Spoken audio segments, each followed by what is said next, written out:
আমার গল্পের নাম হচ্ছে পাতা ও মাটির ঢেলা। গল্পের নাম কি? পাতা আর একটা মাটির ঢেলা, তাই না? তোমরা এই গল্পটা মনোযোগ দিয়ে শুনবে তো সবাই? কোনো কথা বলবে না তো? শুধু ম্যাডাম যেটা জিজ্ঞাসা করে ওইটাই বলবা, ঠিক আছে? মনে থাকবে? আচ্ছা ঠিক আছে, তাহলে আমি গল্পটা শুরু করি। পাতা ও মাটির ঢেলা। রাস্তার ধারে একটা গাছে সবুজ পাতা ছিল। পাতাগুলো বাতাসে এলে খুব মজা পেত। পাতাগুলো যখন বাতাস হতো ওরা খুব মজা পেত আর হেলে দুলে খেলা করত। কে বলো তো? পাতা। কে এলে খেলাধুলা করতো? বাতাস। বাতাস আসলে পাতা নড়ে না, ওইটা ওরা খেলাধুলা করে। পাতাগুলো কি করে? হেলে দুলে খেলা করে। একদিন হঠাৎ খুব জোরে বাতাস এলো। খুব জোরে বাতাস এলে পতাকা দেখো কেমন করছে, দেখছো তো? এইবার আমরা যার যার জায়গায় বসি। বসো। এইবার ম্যাডামের দিকে তাকাও। বাতাস, খুব জোরে বাতাস এসে কি অনেক জোরে হেলে দুলে খেলা করতো পাতারা, তাই না? তা একদিন হঠাৎ করে বেশি বাতাস হলো। খেলতে খেলতে একটা পাতা টুপ করে ছিঁড়ে নিচে পড়ে গেল। টুপ করে ছিঁড়ে নিচে পড়ে গেল। বাতাস কি করলো? জোরে বইলো আর একটা পাতা পড়ে গেল। জোরে বইছিল তাই পাতাটা কোনোভাবে গাছে কি করতে পারলো না, কি করতে পারলো না। জোরে বাতাসের জন্য গাছের পাতাটা ছিঁড়ে পড়ে গেল। তখন আর সে গাছে থাকতে পারলো না। এখন ওই বাতাসে কোনোভাবে গাছের নিচেও থাকতে পারছিল না। সে নিচে পড়ে গেল না, বাতাসে এখন সে নিচেও থাকতে পারছিল না। সে মনে মনে ভাবলো আজ বাতাস আমাকে উড়িয়ে নিয়ে যাবে। পাতা কি বললো? বাতাস আজকে আমাকে উড়িয়ে নিয়ে যাবে। যেমন করে ওই পতাকাটা কি উড়াচ্ছিল, তাই না? বাতাসে এখনো উঠছে।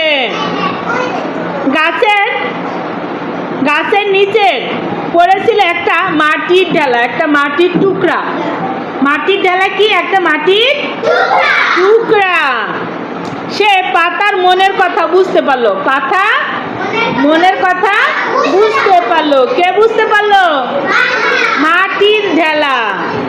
সে ধীরে ধীরে পাতার কাছে এসে বলল, তুমি ভয় পেও না। কি বললো? মাটির ঢেলা পাতাকে বলল, তুমি ভয় পেও না, বাতাস তোমাকে উড়িয়ে নিতে পারবে না। আমি তোমার উপরে বসে তোমায় ধরে রাখবো। মাটির ঢেলা বলল, আমি তোমার উপরে উঠে বসবো, তখন বাতাস আর তোমাকে নড়াতে পারবে না, নিয়ে যেতেও পারবে না। মাটির ঢেলার কথায় পাতা ভয় কিছুটা দূর হলো।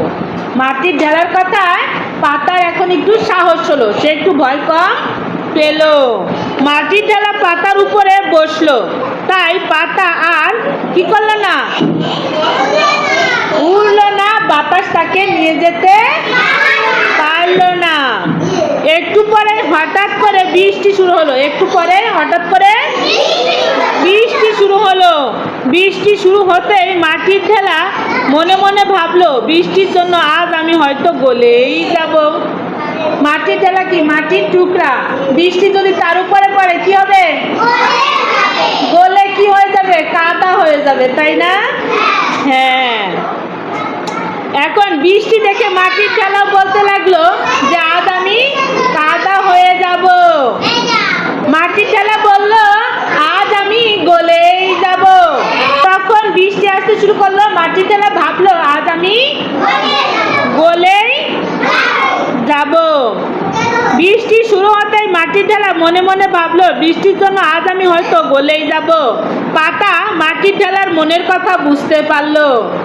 পাতা এবার মাটির ঢেলার মনের কথা সে মাটির ঢেলাকে বলল, তুমি একটু চিন্তা করো না, তুমি একটু চিন্তা করো না, বৃষ্টি তোমার কিছুই করতে পারবে না, আমি তোমাকে ঢেকে রাখবো। পাতা এখন মাটির ঢেলার উপরে কি করবে?